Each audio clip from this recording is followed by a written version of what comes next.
ایک سرکاری چراگاہ تھی جس کے اندر جانور چرا کرتے تھے. ہمارے ہاں بھی پنجاب میں کچھ جگہیں ہوتی ہیں تو ہم لوگ کہتے ہیں شام لاٹ ہے.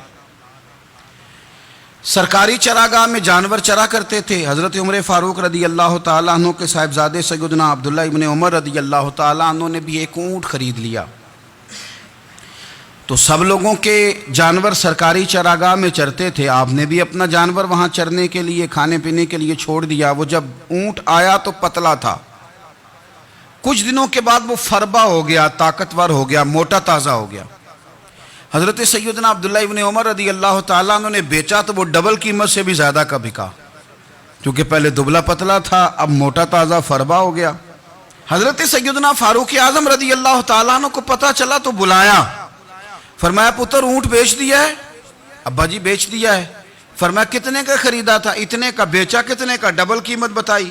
فرمایا اس طرح کر کے اصل رکھ لے اور جو اوپر ملی ہے مجھے دے دے. حضور آپ نے کیا کرنی ہے؟ فرمایا میں سرکاری خزانے میں جمع کروں گا.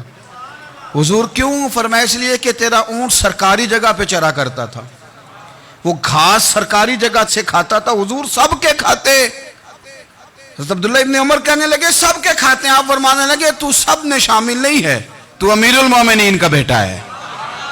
تجھے میں یہ حق نہیں دے سکتا, تیرے اوپر تھوڑی سختی زیادہ کی جائے گی, تجھے یہ حق نہیں ملے گا. تو اپنے اونٹ کو چونکہ سرکاری چراگاہ میں چرایا کرتا تھا, لہذا تجھے وہ جو اصل رقم یہاں جمع کرانی پڑے گی.